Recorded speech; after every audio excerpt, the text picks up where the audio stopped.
vários pontos positivos nesse momento do Cruzeiro. Primeiro que eu quero destacar é o bom trabalho do Léo Jardim, técnico do Cruzeiro.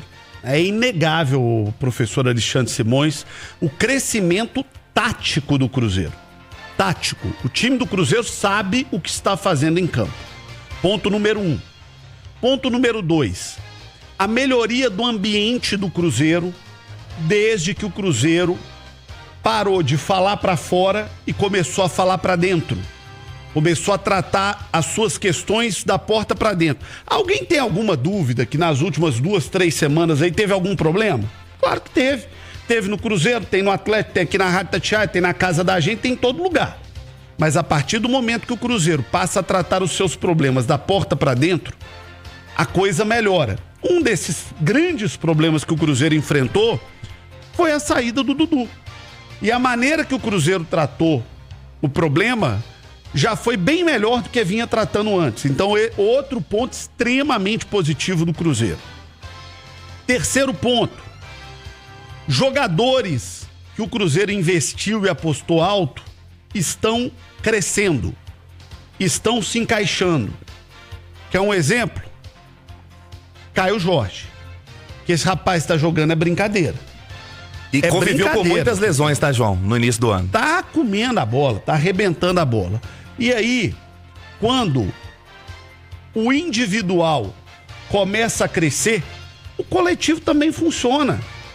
Então, o Cruzeiro vive um momento maravilhoso, vive talvez o seu melhor momento aí nos últimos tempos, desde aquele desarranjo no trabalho do Seabra lá atrás. É o melhor momento do Cruzeiro e que continue assim, né, professor? Porque a casa tá ficando arrumada e tá ficando do jeito que o torcedor do Cruzeiro quer, merece e deseja.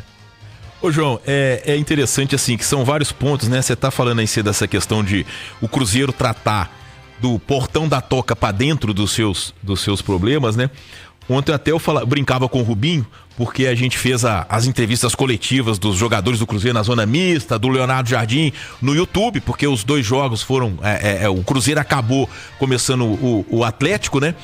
E aí eu brinquei com o Rubinho, né? Falou, Rubinho, o impressionante é o seguinte, né? Porque quando o Leonardo Jardim chegou, né? Disseram que o Matheus Pereira e o Leonardo Jardim tinham um problema, né? Que eles eram inimigos, né? Imagina se eles fossem amigos, hein? O que o Matheus Pereira tá jogando de bola é um absurdo. E ele descobriu, e aí talvez seja a maturidade pelo nascimento do filho, mas com certeza tem o trabalho do Leonardo Jardim também, que a técnica apuradíssima que ele tem, se usada como um recurso, faz dele um jogador ainda mais diferente. Do ponto de vista plástico, João, a gente já viu momentos muito melhores do Matheus Pereira no Cruzeiro em 2023 e em 2024. Só que a gente não tem dúvida de que o Matheus Pereira vive o melhor momento dele com a camisa do Cruzeiro. Por quê? Porque ele joga para a coletividade. E quando é necessário, ele coloca a técnica dele em ação. O Matheus Pereira, de 23 ou 24, faria aquele 4º gol em que ele tá fazendo a marcação-pressão no jogador do Sport, que recua a bola fraca e ele rouba a bola, dribla o goleiro e faz o gol? Aí talvez em 2 partes, eu concordo com você, mas além do Matheus Pereira ter mudado, o técnico do Cruzeiro também mudou o jeito de jogar. Porque, olha, justiça seja feita. Desde a primeira entrevista coletiva do Leonardo Jardim, ele sempre falou: o meu time é um time que tem que ter entrega, meu time é um time que tem que ter disposição, intensidade. Intensidade, que é uma palavra muito usada no momento. E aquele 4º gol. E falou que o elenco é desequilibrado. E esse 4º gol do Cruzeiro foi um gol de um time que tem intensidade. Sim. De um time que já tá ganhando de 3-0 e que o seu camisa 10 tá fazendo pressão na defesa adversária para constranger o cara até o erro. Então, o 4º gol do Cruzeiro foi a cara do que prometeu o Leonardo Jardim. Exato. A cara. Tudo que ele pediu, que ele anunciou, que ele falou que ele gostaria de ver, na minha opinião, foi retratado no 4º gol do Cruzeiro. Agora, um outro ponto, João, que a gente precisa destacar, tá? É porque assim, o Cruzeiro viveu um momento conturbado e quando esses momentos chegam, tudo tá errado, né? Tudo tá errado. E o Cruzeiro fez as 2 últimas janelas com um poderio econômico razoável. Mas esse time que fez os 4-0 no Sport ontem 7 jogadores dos 11 que chegaram nas últimas 2 janelas. O Cássio, o Fagner, o Fabrício Bruno, o Eduardo, o Christian, o Caio Jorge e o Wanderson.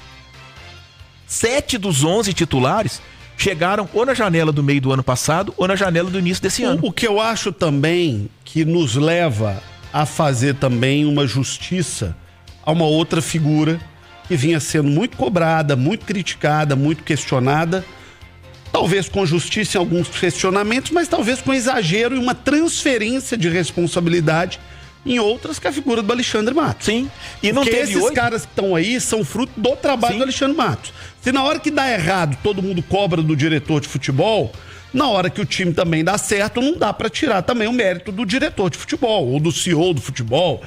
Pode dar o termo que quiser, gente. É o cara que toca o futebol do Cruzeiro. E entrou Lautaro, entrou Gabigol, e não foram 8 titulares, que o Matheus Henrique tá machucado. Eu, por exemplo, não tenho dúvida, embora o Lucas Silva esteja comendo a bola, mas o Matheus Henrique, na minha visão, é titular do Cruzeiro. Se não tivesse machucado, seria titular. Então seriam 8. Era o melhor jogador do Cruzeiro até a contusão, na minha opinião. Exato. Seriam 8 de 11, sabe? Então, quer dizer, não era também aquela terra arrasada, né? Não era aquela terra arrasada.